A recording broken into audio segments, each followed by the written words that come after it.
الحمد لله نحمده ونستعينه ونستغفره ونؤمن به ونتوكل عليه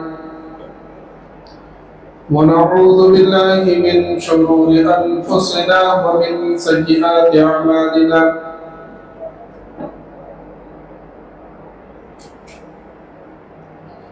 من يهد الله فلا مضل له ومن يضلله فلا هادي له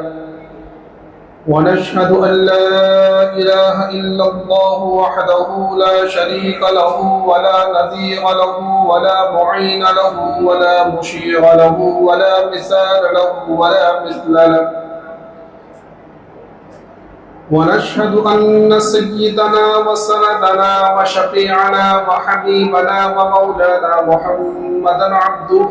ورسوله أما بعد فقد قال الله تبارك وتعالى في القرآن المجيد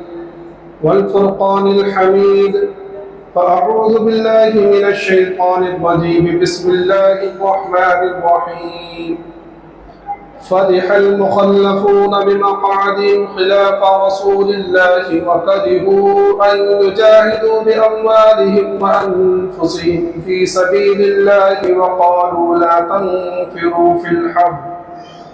قل نار جهنم أشد حرا لو كانوا يفقهون صدق الله العظيم. قبل اس کے بعد شروع ہو ایک مرتبہ بلند آواز کے ساتھ درود شریف پڑھ لو. اللهم صل على سيدنا مولانا محمد وعلى آل سيدنا مولانا محمد وبارك وسلم كما تحب وترضى عدد ما تحب وترضى يا كريم. میرے محترم بزرگوں اور دوستوں اور عزیز ساتھیوں، آقا مدنی محمد عربی صلی اللہ علیہ وسلم کی سیرت کا ایک سلسلہ شروع ہے. یوں تو اللہ کے رسول صلی اللہ علیہ وسلم نے تقریباً 27 غزوات میں شرکت فرمائی ہے. ان میں سے چند کا بیان ہو چکا ہے اور بہت سارے غزوات ایسے ہیں جن کا بیان نہیں ہوا ہے. یہاں جو ہے ان غزوات کا میں نے خاص طور سے ذکر کیا جو اہم سمجھے جاتے ہیں اور جن کا تعلق اسلام کے اندر بہت گہرا ہے، جیسے غزوہ احد ہے، غزوہ بدر ہے.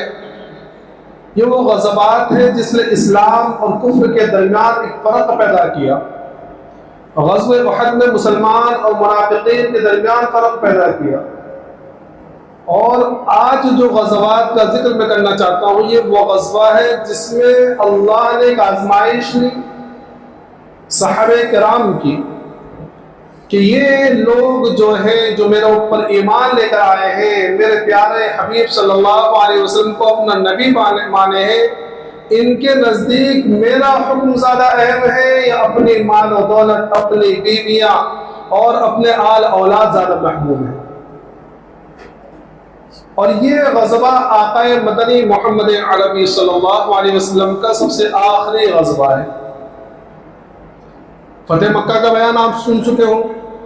فتح مکہ وہ عظیم معرکہ تھا کہ جس نے قریش کی کمر توڑ دی.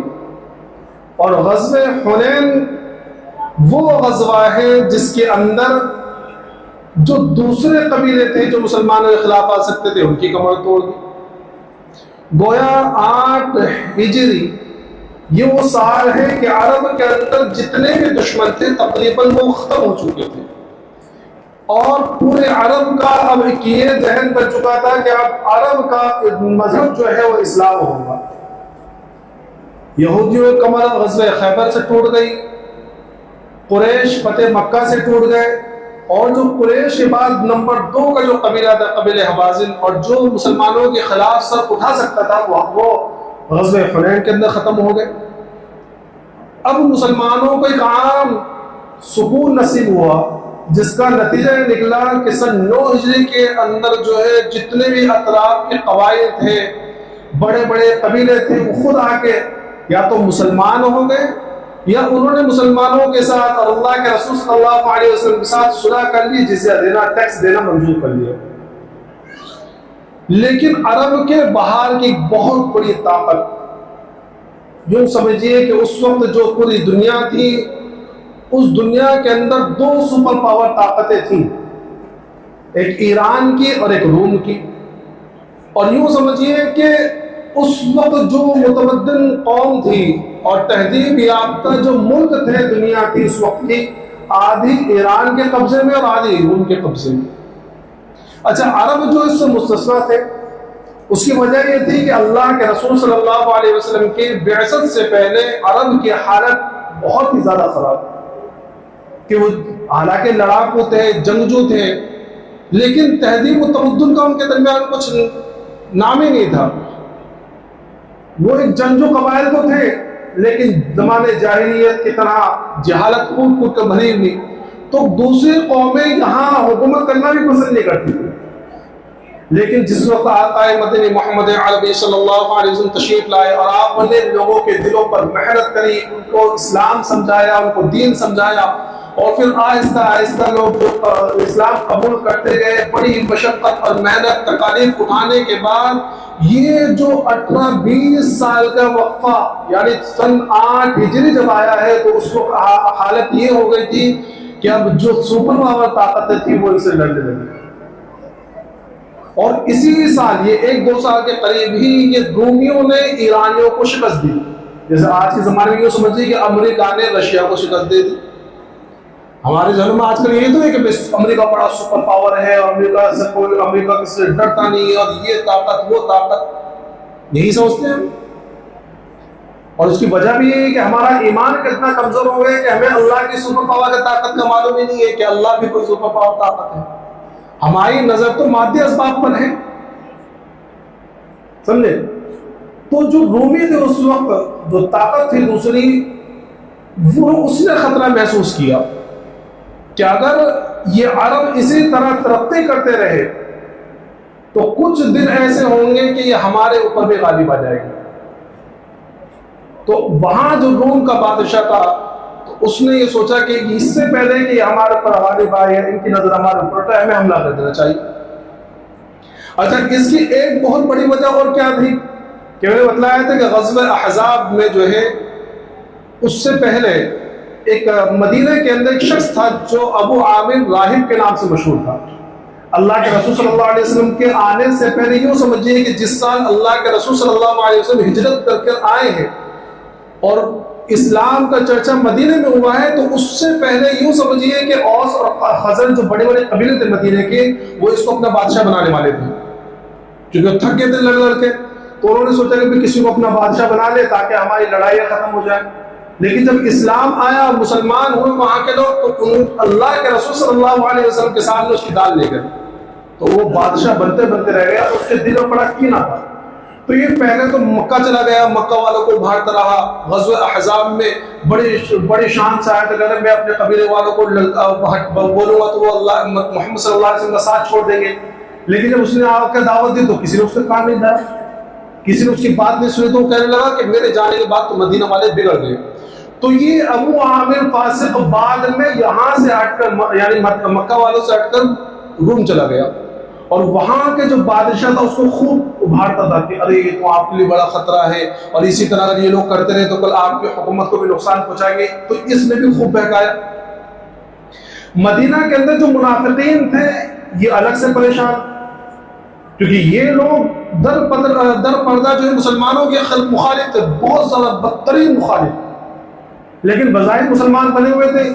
اور ان کو کوئی موقع نہیں جانے دیتے تھے اللہ کے رسول صلی اللہ علیہ وسلم کو تکلیف پہنچانے کا اور مسلمانوں کو پریشان کرنے کا۔ تو ان لوگوں نے بھی ابھی ابو عامر کے ساتھ میں ربط رکھا، اور وہاں سے یہ خبر آئی تو ان لوگوں کو یہ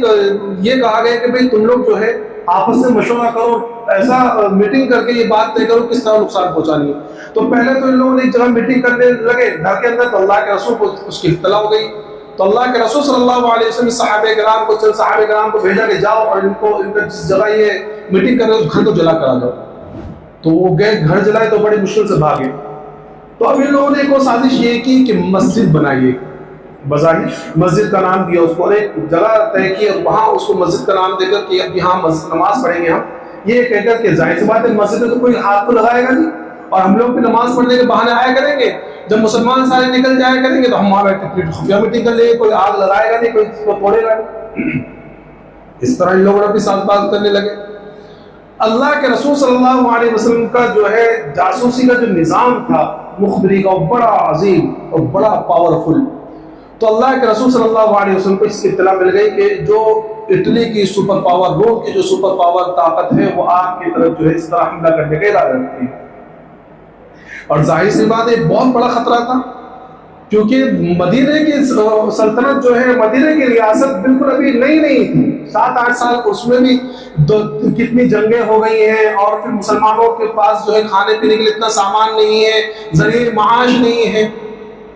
تو اللہ کے رسول صلی اللہ علیہ وسلم نے یہ ارادہ کیا کہ ان کے یہاں حملہ کرنے سے پہلے کہ وہ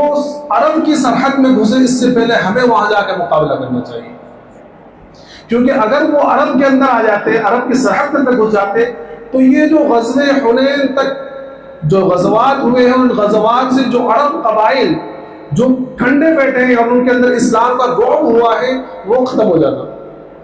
تو اللہ کے رسول صلی اللہ علیہ وسلم نے اعلان کیا، اور یہ پہلی مرتبہ ایسا ہوا تھا کہ جب اللہ کے رسول صلی اللہ علیہ وسلم نے صاف صاف اعلان کر دیا تھا کہ کہاں جانا ہے، کیوں جانا ہے، ورنہ اس سے پہلے اللہ کے رسول صلی اللہ علیہ وسلم کا معمول یہ تھا کہ آپ جس جگہ کا ارادہ کرتے اول تو بتلاتے نہیں، اور جب باہر نکلتے تو کئی کوس تک اس کے مخالف رستے پہ چلتے اور بعد میں رستہ بدل کے اس جگہ پہنچتے۔ لیکن یہ وہ غزوہ تھا جس میں اللہ کے رسول صلی اللہ علیہ وسلم نے شروع میں بتلا دیا کہ بھئی روم کے سے ٹکر لینے کے لیے جانا ہے اور شام کے علاقے میں جانا ہے، شام کی سرحد پر، اس لیے سارے لوگ تیاری کر لیں۔ یہ اللہ کے رسول صلی اللہ علیہ وسلم کا اعلان تھا۔ اب آپ یہ اس وقت کا ماحول دیکھیے، ماحول کیا ہے کہ 1 سال پہلے قحط پڑا ہوا ہے کہ بارش نہیں ہوئی، مسلمان نہایت تنگی کا عالم، اور رجب کا مہینہ اور تقریباً شمسی اعتبار سے جون جولائی کا مہینہ بالکل تپتی ہوئی گرمی، اور وہ بھی عرب کی گرمی، یعنی تقریباً یہ سوچیے کہ آج اگر ڈگری کے حساب سے جوڑا جائے تو 50-55 کا چلتا ہے وہاں اس زمانے کے، اور کھجور پک کر بالکل تیار۔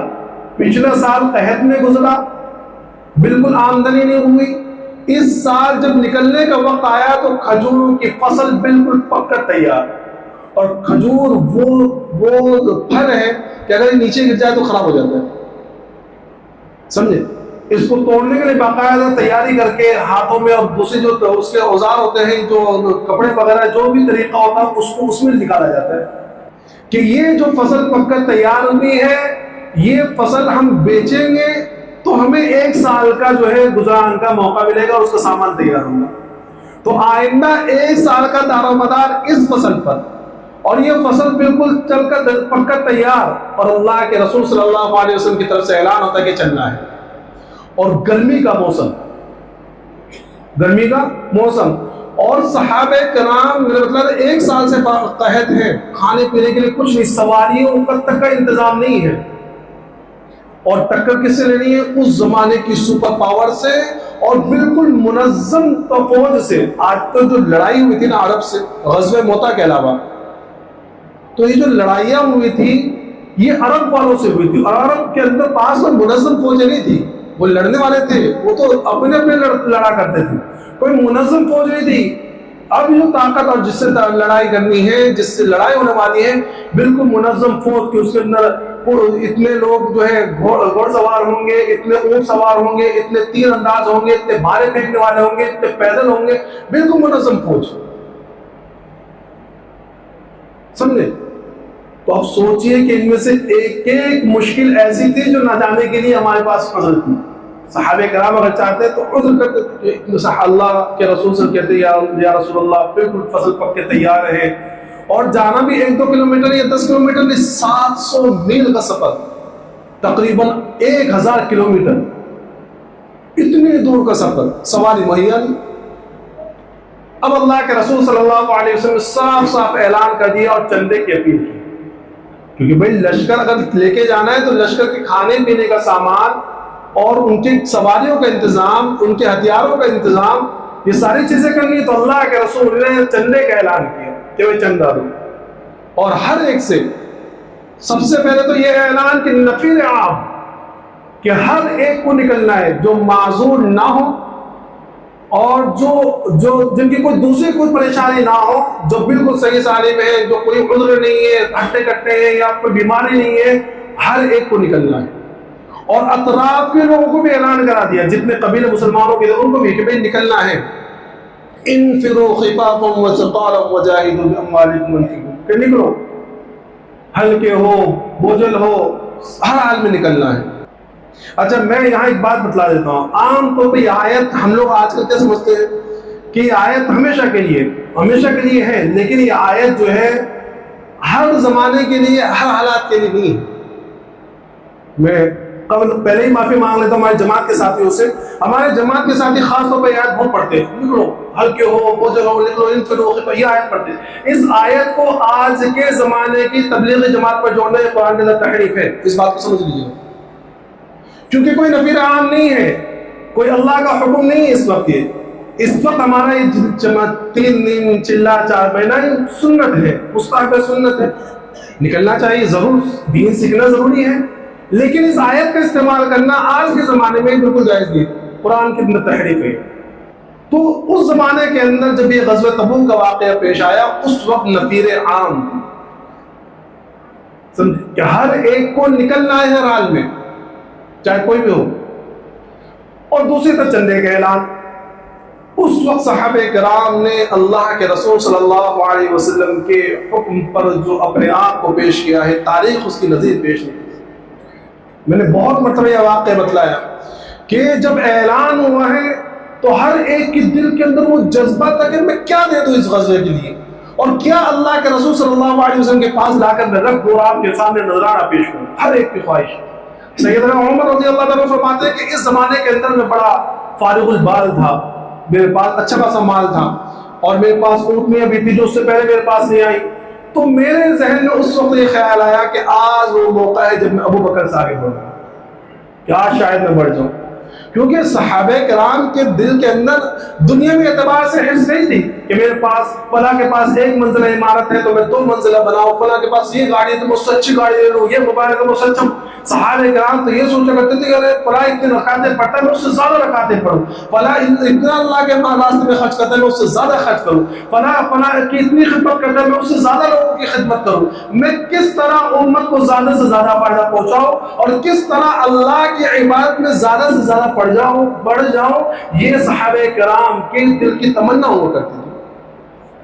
چنانچہ خود روایت و تاریخ کے اندر لکھا ہے کہ حضرت عمر نے ایک مرتبہ حضرت ابو بکر صدیق رضی اللہ عنہ سے فرمایا کہ ابو بکر تم مجھے اپنی 1 رات اور اپنا 1 دن دے دو اور مجھ سے میری ساری عبادت لے دو۔ کون کہہ رہا ہے؟ سیدنا عمر رضی اللہ تعالیٰ، جن کے بارے میں اللہ کے رسول نے فرمایا کہ اگر میرے بعد کوئی نبی ہوتا تو عمر ہوتے، جن کے بارے میں فرمایا کہ عمر جس راستے سے چلتا ہے شیطان راستہ بدل دیتا ہے، جس کے بارے میں فرمایا کہ عمر کی زبان پر اللہ نے حق جاری فرما دیا، تو وہ سیدنا ابو بکر صدیق رضی اللہ عنہ کہہ رہے کہ ابو بکر تم اپنی 1 رات اور اپنا 1 دن دے دو اور میری ساری عبادت دے دو۔ رات کون سی؟ رات وہ ہجرت والی رات، جس رات اللہ کے رسول صلی اللہ علیہ وسلم کو سیدنا ابو بکر صدیق رضی اللہ عنہ نے اپنے کندھے پر سوار کرایا اور غار سور میں چڑھے اوپر، اور وہاں جا کر صاف صفائی کر کے آپ کی رات بھر جو ہے خبر گیری کی، اور اپنا پیر ایک سوراخ میں رکھ دیا جس میں سانپ نے آپ کو کاٹ لیا۔ یہ رات کی وہ رات کی جو عظمت ہے، اور جس رات کے بارے میں قرآن نے اعلان کیا، تو وہ رات مجھے دے دو۔ اور دن کون سا؟ دن وہ کہ جس وقت آقا مدنی محمد عربی صلی اللہ علیہ وسلم اس دنیا سے پردہ فرما گئے، اور سارے صحابہ کرام بوکھلا گئے اور پریشان، بے ہوشی تاری، خود حضرت عمر کی حالت ایسی ہو گئی کہ بالکل حواس گم کر دیے، اور تلوار نکال گئی کہ جو کہے گا کہ محمد صلی اللہ علیہ وسلم وفات پائی گردن اڑا دوں۔ تو اس وقت ابو بکر صدیق رضی اللہ تعالیٰ عنہ کا اس امت کو سنبھالنا، اور آپ کی استقامت اور آپ کا استقلال اور آپ کا صحابہ کرام کو ایک امت بنانا، فرمایا کہ یہ بہت بڑا عظیم کارنامہ تھا، کہا کہ یہ 1 دن مجھے دے دو۔ تو یہ حرص ہوا کرتی تھی صحابہ کرام کی. تو حضرت عمر نے سوچا کہ آج میں آگے بڑھ جاؤں گا. گھر گئے, پورے سامان کا آدھا آدھا کیا, 2 اٹھنی تھی 1 اٹھنی لیے, 2 کپڑے تھے 1 کپڑا نکال دیا, جتنا بھی سامان تھا سب کا آدھا آدھا کر دیا, اور لے کر اللہ کے رسول صلی اللہ علیہ وسلم کی بارگاہ میں آئے کہ یا رسول اللہ یہ لے کر آیا. کہا کہ کیا لائے ہو؟ کہا کہ یا رسول اللہ آدھا گھر میں اور آدھا یہاں لے کر آیا, آدھا آدھا کر دیا. اور خوش ہو رہے کہ آج تو ابو بکر سے بڑھ گئے آگے. دیکھا کہ تھوڑی دیر میں ابو بکر صدیق رضی اللہ عنہ گٹھا اٹھا کر لا رہے ہیں اور لا کے پورا سامان رکھ دیا. کہا کہ یا ابو بکر کیا گھر کے لیے چھوڑا؟ کہا کہ یا رسول اللہ گھر میں فقط اللہ اور اس کے رسول کو چھوڑ کر سارا لے کر آ گئے. جو کچھ تھا بدن کے کپڑے تک اتار کے لے آئے, سارا لے کر آ گئے. پھر اس کے بعد حضرت عمر فرماتے ہیں کہ اس وقت مجھے سمجھ میں آیا کہ میں ابو بکر سے کبھی آگے نہیں بڑھ سکتا, ابو بکر سے کبھی آگے نہیں بڑھ سکتا. اللہ کے رسول نے اور ترغیب دی کہ اور کوئی دینے والا. سیدنا عثمان رضی اللہ عنہ کھڑے ہوئے کہ یا رسول اللہ 200 اونٹ اور کچھ سونا پیش کیا, اور ترغیب دی اور ترغیب دی. اتنی ترغیب دی کہ حضرت سیدنا عثمان غنی رضی اللہ عنہ نے 900 اونٹ 100 گھوڑے ماہ ساز و سامان اور تقریباً 1000 دینار دیے. جب اللہ کے رسول کی بارگاہ میں 1000 دینار دیے تو اللہ کے رسول صلی اللہ علیہ وسلم اپنے گود میں یوں رکھا اور یوں اچھالتے اور کہتے ہیں کہ آج کے بعد عثمان کچھ بھی کر لے اس کو کوئی چیز نقصان نہیں پہنچا سکتی. اور کہا کہ یا اللہ میں عثمان سے راضی ہو گیا, تو بھی راضی ہو گیا. اور ترغیب دیکھیے اور چندہ, کیونکہ لشکر بڑا ہے, بہت دور کا سفر ہے. حضرت عبد الرحمن بن عوف رضی اللہ عنہ اس امت کے سب سے بڑے مالدار کھڑے ہوئے کہ یا رسول اللہ 4000 دینار میری طرف سے.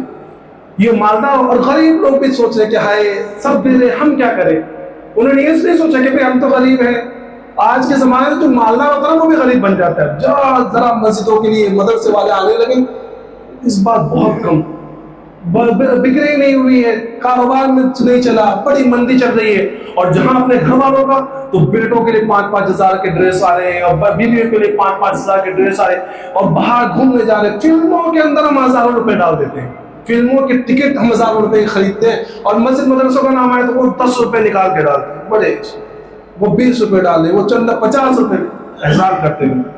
اب غریب لوگ بیچارے رو رہے ہیں. حضرت ابو عقیل رضی اللہ عنہ رات بھر کہا کہ کیا کروں, میرے پاس تو کچھ بھی نہیں. ایک یہودی کے پاس گئے, کہہ رہے کچھ کام ملے گا. اس یہودی نے کہا کہ اس وقت تو کام میرے پاس کچھ نہیں ہے, ہاں مجھے پانی بھرنا رہتا ہے, تم صبح کے وقت میرے لیے پانی بھر دینا. رات بھر اس کے لیے پانی کھینچا, رات بھر. صبح کا وقت جب ہوا تو اس نے 4 سیر جو ہے کھجوریں دی تھی, 2 سیر گھر کے لیے رکھ دی, اور 2 سیر لے کر اللہ کے رسول صلی اللہ علیہ وسلم کے بارگاہ میں آئے. جب مسجد نبوی میں قدم رکھا تو دیکھا کہ وہاں تو مال کا ڈھیر رکھا ہوا ہے, سمجھے, مال رکھا بہت سارا. تو رک گئے کہ اتنے سارے مال کے سامنے میری کھجوریں.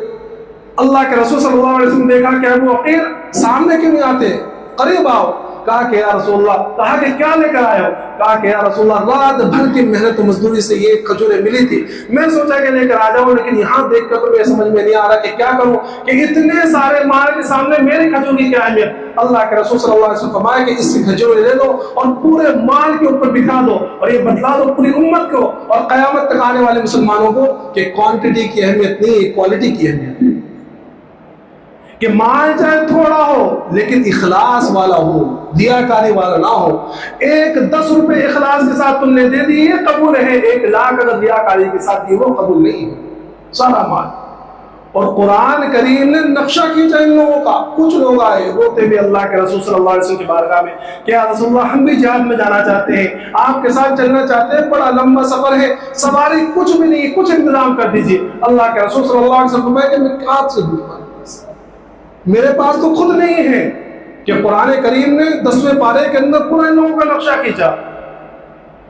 کہ جو آئے آپ کے پاس اور سواری کا آپ سے مطالبہ کرنے لگے, اور آپ نے کہا قلت لا اجد ما احملکم علیہ, کہ میرے پاس تو کوئی سواری نہیں جن کو تم کو دے دو تم اس پر سوار ہو جاؤ. تولوا واعینہم تفیض من الدم, کہ روتے ہوئے واپس جا رہے ہیں کہ ہم اللہ کے رسول کے ساتھ جا نہیں سکتے, رو رہے جا رہے. جب روتے ہوئے جاتے ہوئے دیکھا تو چند صحابہ کرام کو اور رحم آ گیا. سیدنا عثمان رضی اللہ عنہ کھڑے ہوئے اور 1-2 صحابی اور کھڑے ہوئے, کہا کہ یا رسول اللہ ان 7 کا جو ہے انتظام ہم کرتے ہیں, ہم اپنی زمین میں ان کا بھی انتظام کرتے ہیں. یہ غزوے کی تیاری ہوئی اور صحابہ کرام نے, عورتوں نے اور تمام لوگوں نے پوری تیاری کرنے کے بعد جو ہے 30,000 کا لشکر تیار ہوا.